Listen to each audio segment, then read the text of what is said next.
Life can sometimes feel like a beautiful sunny day. You believe you have everything you need. You have a person you love deeply, someone you have built dreams with, and a future you both look forward to. You give your whole heart, your trust and your loyalty without any hesitation. You believe this love is yours forever. You wake up each morning with a grateful heart, thinking that this is the life God has planned for you.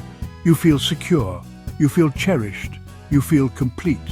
This feeling of certainty becomes the very ground you stand on, the foundation of your happiness and your daily existence. Then one day, without any warning, the sky turns dark. The ground beneath you starts to shake violently. The person you trusted with your entire being shatters that trust into a million tiny pieces. Betrayal feels like a sharp knife twisting in your gut, a wound so deep you think you will never recover.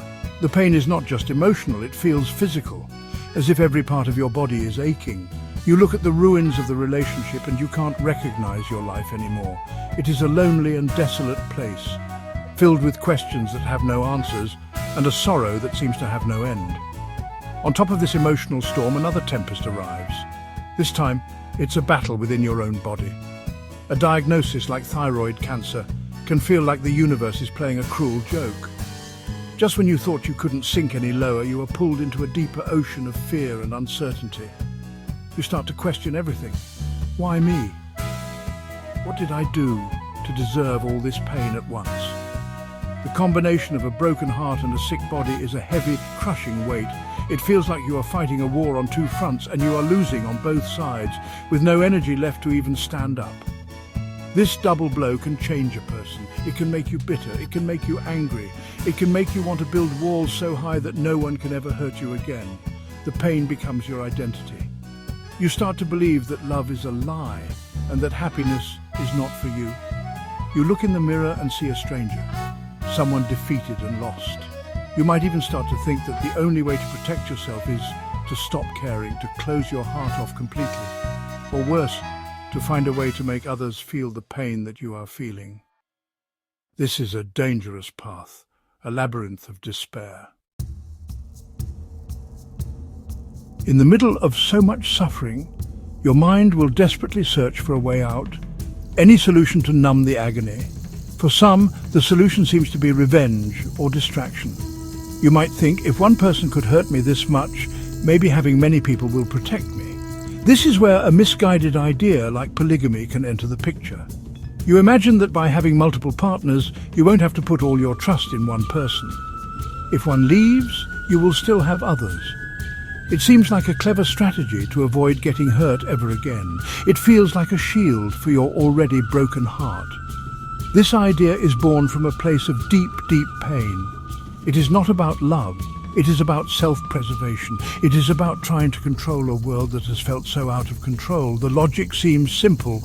More people means less risk. You tell yourself that you will not be the vulnerable one anymore. Instead, you will be the one in charge, the one who dictates the terms.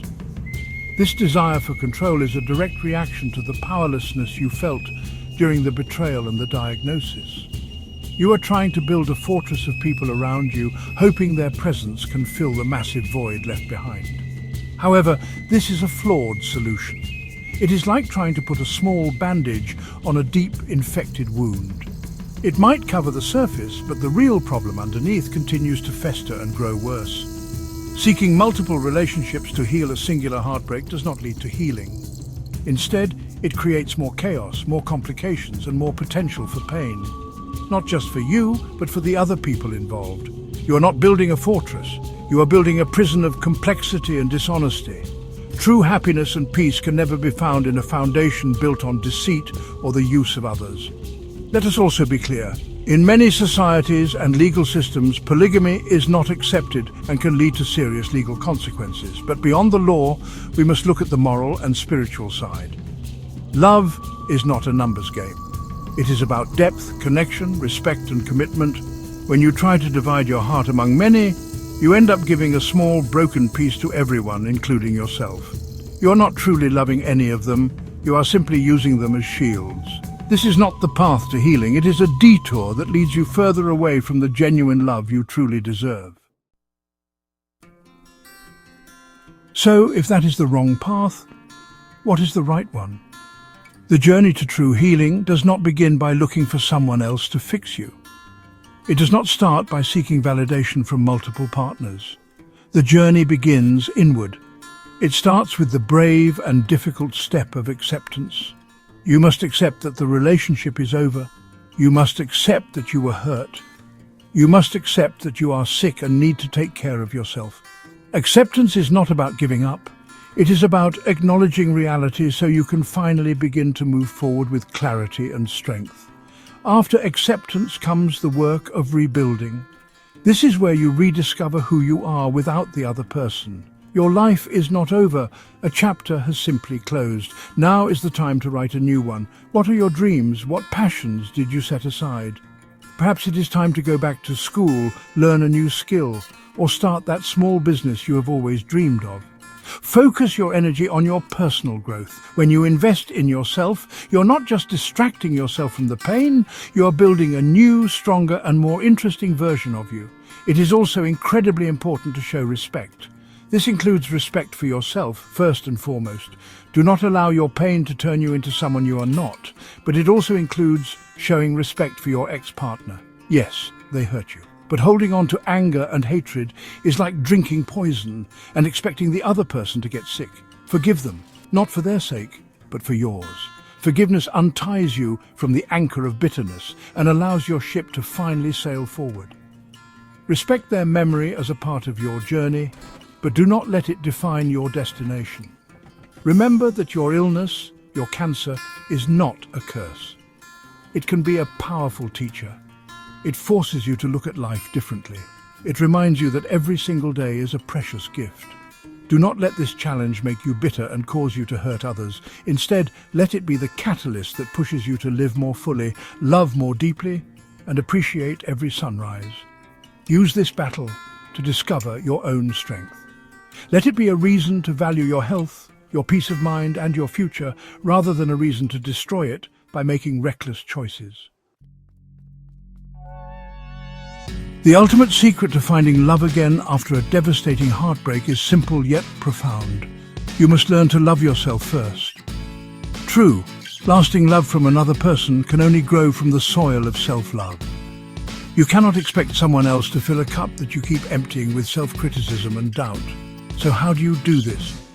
Start with small, practical steps. Take care of your body. Eat healthy food. Get enough rest. Follow your doctor's advice for your treatment. When you care for your physical self, your emotional self begins to heal too. You are sending a powerful message to your soul. I'm worth taking care of. Expand your world. The world is so much bigger than your past relationship. Go out and be a blessing to others. Volunteer for a cause you care about. When you help people who have less than you, your own problems start to look smaller. You gain a new perspective. Join a club, a church group, or a community project. Surround yourself with positive people who lift you up. Building new, healthy friendships will remind you that you are worthy of connection and that there is so much goodness in the world waiting for you to discover it. This is how you start to feel whole again on your own. Most importantly, do not be afraid to ask for help.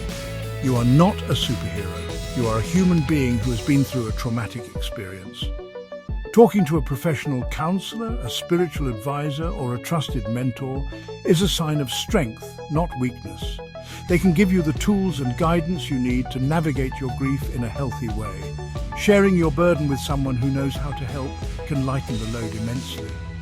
You do not have to walk this difficult road alone. God has placed people in our lives to be His instruments of healing. Finally, hold on to hope. Today is August 11th, 2025. Your story is not over. Your best days are not behind you, they're ahead of you. The pain you feel today will not last forever. Like a storm, it will pass. And when it does, the sun will shine again, brighter than before. Trust that God has a beautiful plan for your life, a plan that includes healing, joy, and a love that is true, respectful, and whole. Your journey through heartbreak and illness is preparing you for something wonderful. Trust the process, love yourself, and get ready for your new beginning.